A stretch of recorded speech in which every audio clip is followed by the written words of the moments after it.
Finally America से मेरी salary आ चुकी है। इस बड़ी खुशी हो रही है। तो ससुराल में काफ़ी ज़्यादा काम होता है तो टाइम नहीं मिल पाता। तो मसाणों के पास में एक ये पीछे से लगा हुआ है, देखो यार क्या चाहिए तुझे।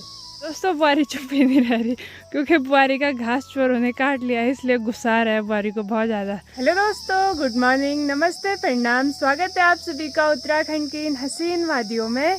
मेरा नाम है साक्षी नेगी, मेरे गांव का नाम है तैला, डिस्ट्रिक्ट रुद्रप्रयाग। तो हो चुकी है नए दिन की शुरुआत। तो दोस्तों आज के ब्लॉग की स्टार्टिंग ठीक घर के पीछे से हो रही है और करेले के बेल के साथ हो रही है, क्योंकि अभी के टाइम पे मैं आई हुई थी यहाँ पे करेले लेने के लिए और करेले के बेल पे जो कड़वाहट वाली खुशबू आ रही है ना, खुशबू ही बोल सकते हैं क्योंकि खाने वाली सब्जी है। तो दोस्तों पता है आज के ब्लॉग की स्टार्टिंग 4-5 बार कर ली भाई, और जो ये धूप हो रही है ना, धूप में मेरी आंखें नहीं खुलती हैं। और आज ना मैंने सर पे तेल भी लगाया हुआ है और तेल से मेरी आंखों में पता नहीं ऐसे जलन सी मचती है, तो आंखें ही नहीं खुलती हैं भाई। काफ़ी बार कमेंट भी आते हैं कि आप की आंखें इतनी बंद क्यों रहती हैं, धूप में ऐसे ही हो जाता है दोस्तों। तो आज के मौसम की बात की जाए तो सुबह तक ना मौसम बिल्कुल बारिश वाला हो रखा था और अभी देखो आसमान में एक भी बादल नहीं दिखाई दे रहा है भाई, पूरा आसमान नीला नीला सा दिखाई दे रहा है। और ठीक हमारी छत में रोज की तरह आज भी दाल फैली हुई है और ये ढाली हुई है हमने गहत की दाल। गहत की दाल कितने काम की होती है, कितने फायदेमंद होती है वो तो आप सबको पता ही होगा। पथरी वालों के तो ये बहुत ज़्यादा काम की होती है। गहत की दाल ना पथरी गलाने का काम भी करती है और बहुत ज़्यादा हेल्दी भी होती है। हमको तो लगा था कि अब ये सूखने लग गई है, करेले नहीं लगेंगे। जैसे ही हम इसकी जड़ों में पानी डाल रहे हैं वैसे ही ढेर सारे करेले लग जा रहे हैं। ये देखिए भाई इतने सारे लगे हुए हैं, कुछ तो ये है। अगर मैं इसके अंदर करेले ढूंढूं ना तो मुझे लगभग 8-9 सब्जी के करेले मिल जाएंगे इसके अंदर। अभी के टाइम पे मैं पहुंच चुकी हूँ अपने गौशाला में, अपने मसाणों के पास में। एक ये पीछे से लगा हुआ है, देखो यार क्या चाहिए तुझे। एक ये पीछे से लगा हुआ है और एक ये आगे से मेरे को मारने पे लगा हुआ है? क्यों तुमने मुझे इतना घेरा हुआ है? ये देखो दोनों में प्यार प्रेम बहुत ज्यादा है। चलो भाई दगड़ियों, इनको भी धूप हो चुकी है तो फट करके नहला धुला के पानी पिला के बांधते हैं इनको अंदर।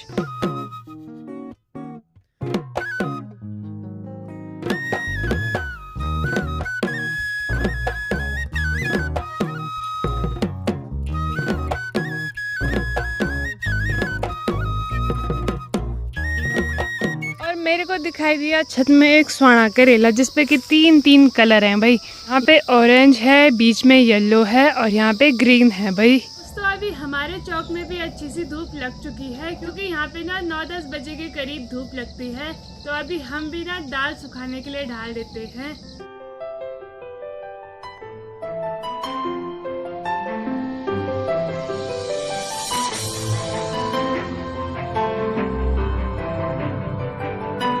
दोस्तों ठीक हमारे सगोड़े की बात की जाए तो यहाँ पे ना हमने कुछ टाइम पहले राई बोई थी। यहाँ पे देखिए भाई राई के ना छोटे छोटे पौधे भी उग के आ चुके हैं, लगभग 1 हफ्ता हो गया होगा बोए हुए। ठीक अनानास की बात की जाए तो इसका जो पौधा है ना, पहले तो ये बिल्कुल हरा था, उसके बाद पीला हुआ और अब देखो भाई लाल होने लग गया, लाल गुलाबी। तो मुझे नहीं पता भाई क्या होता है इस पे। और ऊपर के साइड ना, इसके साइड पे छोटे छोटे से कांटे भी उगे हुए हैं।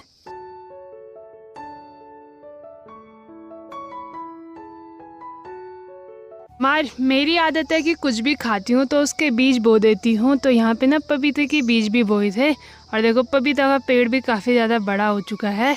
2 पौधे हैं भाई यहाँ पे। हर अच्छी खासी धूप लगी है तो इन लकड़ियों को भी धूप में सुखाने के लिए ढाल देते हैं, क्योंकि ठंड का मौसम शुरू हो चुका है, कभी भी बारिश आ सकती है, तो लकड़ियाँ तो बहुत ज़रूरी हैं भाई। और तो दाल फैली है अंदर। रूम में भी कुछ ऐसे रख रखे हैं छोटे छोटे बर्तनों पे दाल, क्योंकि ये दाल ना अभी साफ़ करने के लिए है। इनमें छोटे छोटे से कंकड़ और लकड़ियों के टुकड़े हैं तो इनको साफ़ करना है।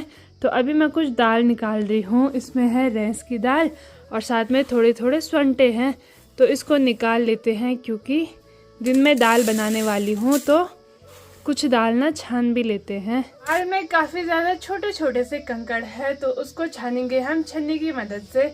जो भी दाल है वो ऊपर रह जाएगी छन्नी पे और कंकड़ सारे नीचे गिर जाएंगे। तो इससे भी बड़ी एक छन्नी होती है, उसको बोलते हैं मटियाना। उससे भी दाल को छाना जाता है। उसके बाद दूसरे नंबर पे ये आती है और इससे भी बारीक एक और छन्नी होती है। देखिए दोस्तों, दाल भी छान ली है और जो भी इसमें बेकार दाल थी, छोटे छोटे कंकड़ थे, सारे अलग हो चुके हैं। अब ना इस दाल को 2-3 पानी से धोने के बाद चूल्हे में चढ़ा देंगे। हेलीकॉप्टर भी लगातार लगे हुए हैं भाई केदारनाथ की यात्रा करने पे। इनके बजने वाले हैं 11 और ये वो टाइम है जिस टाइम पे लोग अपने खेतों से घर की ओर आते हैं। और मैं ऐसी हूँ कि इस टाइम पे मैं खेतों की ओर जा रही हूँ। मम्मी तो सुबह सुबह ही चली गई थी और मेरी थोड़ा तबीयत भी ख़राब थी तो मैं इसलिए नहीं गई। बट अभी मम्मी का कॉल आया कि तू भी आ जा बल थोड़ा, और नहीं जाऊँगी तो मम्मी फिर 1-2 बजे से पहले घर नहीं आने वाली। तो इसलिए पानी की बोतल लेके और अपनी जूड़ी दुथड़ी लेके निकलते हैं खेतों की ओर। और पता है, मैं दोपहर के टाइम पे अपने घर के पीछे कभी भी अकेली नहीं जाती हूँ, क्योंकि वो सांप जो है, वो मोटा गेंडा, वो सबको बहुत बार दिख चुका है यहीं कहीं। परसों भी एक ताऊ को दिखा था, तो इसलिए मुझे बहुत डर लगती है भाई। और जो मुझे सांप से फोबिया है ना, मैं बता नहीं सकती भाई। उधर की साइड पे मैं बिल्कुल सांस बंद करके पैर से सुकुड़ के चल रही थी भाई, क्योंकि सच में बहुत ज़्यादा डर लगती है। और जब डर लगती है तो फिर पैर पे ना पत्ते या फिर डंडी भी लग जाती है, तो ऐसे लगता है कि सांप आ गया।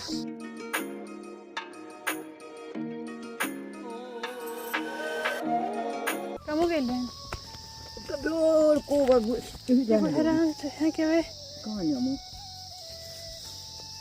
दोस्तों, सार में पहुंच चुकी हूँ। कुछ टाइम पहले चारों तरफ हरा भरा था और अब धीरे धीरे करके सूखने लग गया। तो मम्मी भी यहाँ पे न्यार काट रही है। दोस्तों, मम्मी ने भी काफ़ी सारा न्यार काट लिया है, वरना यहाँ आना था तो मम्मी ने गाली देनी थी, है मम्मी? लोग गाइस राधे राधे में सभी लोगों को कैसे स्वस्थ होंगे, मस्त होंगे, अपने कामों में व्यस्त होंगे। तो हम भी लगे पड़े हैं भाई न्यार काटने पे। साक्षी मैंने घर पे रखा था पर मेरा मन नहीं माना। मैंने कहा 11 बजे सुबह ही ले जाते, कम से कम इस धूप में तो नहीं रहते। मम्मी ने 11 बजे बुला लिया यहाँ। थोड़ा सा तो काटेगी। मतलब मम्मी का मन नहीं माना कि वो क्या कर क्या रही है घर पे रह रह के। बट आपने देखा ही होगा कि घर पे मैं काम पे ही लगी हुई थी और मेरी मम्मी का शरीर खराब हो रहा था कि ये घर पे कहीं बैठी तो नहीं है, हैं? अरे प्यास भी लग रही थी ना मुझे बहुत। हम सोचा जल्दी जल्दी आ जाऊंगी, पानी नहीं लाई थी हम। ठीक जी दोस्तों, देखिए भाई, छोटे छोटे बच्चे भी लगे हुए हैं काम पे। इनके पास भी दे रखा है भाई घास का भारा और लगे हुए हैं बेचारे।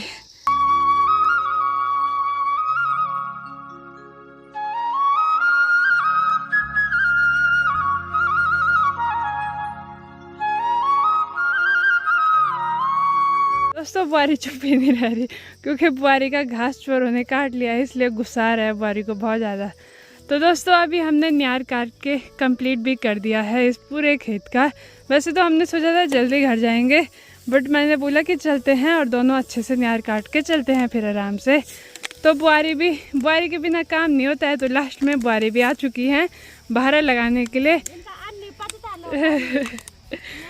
बुआरी घर जा रही थी, हमने बोला भारा लगा के दे दो, क्योंकि बुआरी को सगवार अच्छा है और मेरी माँ को सगवार नहीं है। मेरी मम्मी को भारा लगाना नहीं आता भाई। दोस्तों, मम्मी नीचे से भी नहीं उठा पा रही है, तो उस भारे को भी एक बार बिट्टे में रखना है तब मम्मी उठाएंगी, वरना मम्मी के घुटनों में और कमर में दर्द होता है। क्या करना गाइस, जब बुआरी है तो टेंशन किस बात की। डाली डाली फूलों की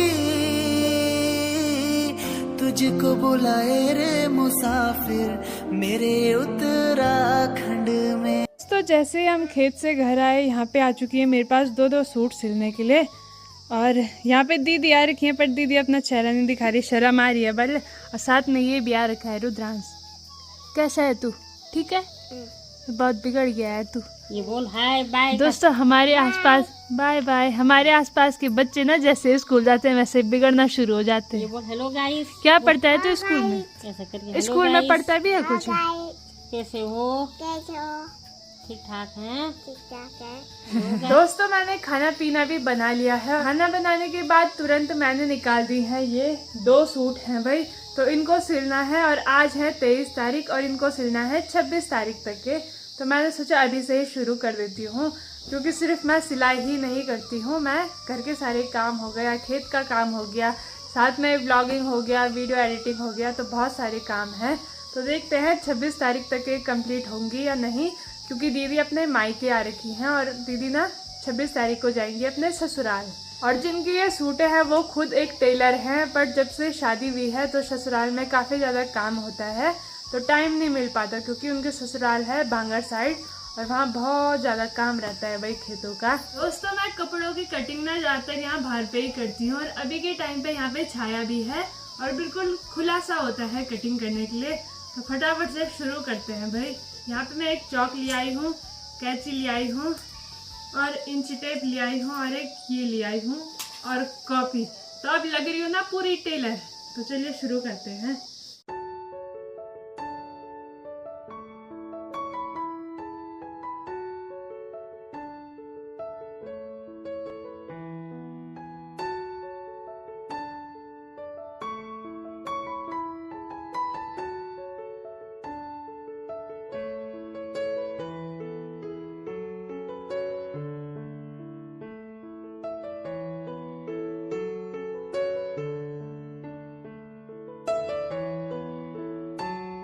तो कटिंग के टाइम पे उसी टाइम ऐसे भागना पड़ता है, इधर कभी इधर भागना पड़ता है, कभी उधर भागना पड़ता है, और ना ही ठीक से बैठने के लिए होता है। तो आप फटाफट से करते हैं वे कटिंग।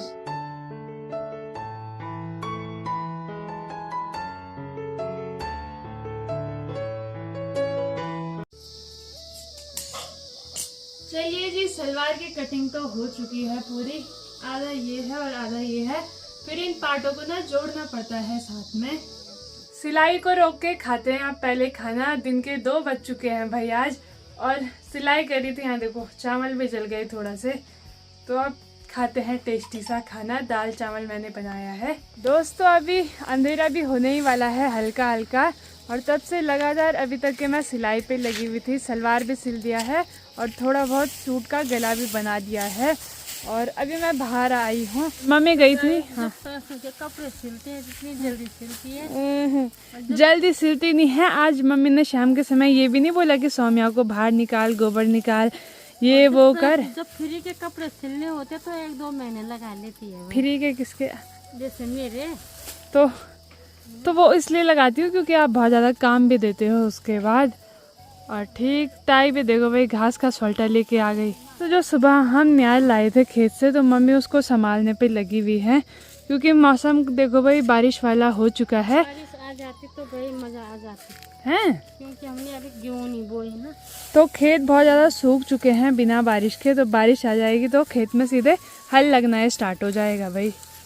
तो दोस्तों अब हमारे पास सिर्फ सौम्या और डमरू हैं, तो इन पे तो कम ही घास लगता है। सुनाना तो बहुत ज़्यादा घास खाती थी, तो इनके लिए कम ही घास आ रहा है। तो इसीलिए मैं सिलाई पे लगी हुई थी, वरना घास लेने जाना था मैंने अभी तक के। तो जब तक के सुनैना थी ना, तब तक के गोबर भी बहुत ज़्यादा होता था। सारा आधा 1 घंटा तो गौशाला के काम में ही लग जाता था। उसके बाद घास लेने के लिए जाना। और अब सौम्या है तो पता ही नहीं लग रहा है कि हमारी गाय होगी भी या नहीं होगी। वहीं से खेत का काम भी हो रहा है। हम मजा कुछ नहीं कर रही मैं, क्यों नहीं कर रही है? ये गलत बात है यार। तो अभी गौशाला पहुंचते ही मैं लग चुकी हूँ भाई गोबर निकालने पे। मम्मी ने लगा दिया है काम पे। तो ये देखो भाई, सुनाना होती तो उसका इतना सारा गोबर होता, 3-4 चक्कर लगाने पड़ते। और सौम्या डमरू का सिर्फ शाम के समय भी 1 परात और सुबह भी 1 परात। तो यहाँ पे रात का डिनर बन के भी रेडी हो चुका है, और आज बहुत टाइम बाद बनाई है करेले की सब्जी, साथ में दिन की दाल है और रोटियां हैं। तो अब गर्मा गर्म सा खाने का आनंद लेते हैं। हमारा खाना पीना भी हो चुका है। बाकी एक बहुत बड़ी खुशखबरी है। बड़ी तो क्या, हम मतलब हमारे लिए तो बड़ी खुशखबरी है। तो खुशखबरी ये है कि फाइनली अमेरिका से मेरी सैलरी आ चुकी है इंडिया में, मतलब मेरे खाते में पहुंच चुकी है भाई। और जो यूट्यूबरों की सैलरी होती है वो आती है 21 से 26 तारीख के बीच में। तो कल भी नहीं आई, परसों भी नहीं आई, आज 23 तारीख को आई अभी थोड़ी देर पहले। तो ज़्यादातर मेरे 21 या फिर 22 के बीच में आती थी। तो मैं कंफ्यूज थी यार, पिछले महीने भी नहीं आई, इस महीने भी नहीं आ रही है, क्या हो रहा है। तो जैसे हम खाना खा रहे थे वैसे ही सैलरी भी मेरे खाते में पहुंच चुकी है। और कभी कभी ऐसा होता है पेमेंट पूरी बन जाती है पर खाते में नहीं आती है। तो पिछले महीने वैसा ही हुआ था। तो पिछले महीने की भी इस महीने की भी आधे महीने की ये और पिछले महीने की पूरी मेरे खाते में आ चुकी है। तो बहुत ज़्यादा खुशी हो रही है भाई कि हाँ भाई हमारी सैलरी अमेरिका से आती है। गाइस बड़ी खुशी हो रही है, साल से अपना खर्चा खुद निकाल लेती है, कभी कभी मेरे मोबाइल में भी डाल लेती है, तो बड़ी खुशी हो रही है भाई। और बाकी मेरा खर्चा तो आराम से चल जाता है और अब मैं सोच रही हूँ कि मैं उन पैसों को थोड़ा बचा के रखती हूँ, क्योंकि जो मेरा खर्चा है ना वो मेरे सिलाई से आराम से निकल जाता है। तो खर्चा मेरा ज़्यादा कुछ है नहीं, जो थोड़ा बहुत है वो मेरी सिलाई से निकल जाता है। तो अब ना कुछ टाइम तक के उन पैसों को जमा करेंगे, तब देखते हैं बाद में क्या लाएंगे कुछ बड़ा। तो चलिए दोस्तों, आप गर्मा गर्म दूध पीते हैं और इसी के साथ आज का मज़ेदार ब्लॉग यहीं पे एंड करते हैं। अगर आपको वीडियो अच्छी लगी होगी तो वीडियो को लाइक करें, कमेंट करें, अपने दोस्तों के साथ शेयर करें। मैं साक्षी नेगी मिलती हूँ आपको अगले ब्लॉग में। तब तक के लिए बाय बाय, धन्यवाद। जय देवभूमि उत्तराखंड, जय हिंद, जय भारत, जय श्री राम, गुड नाइट।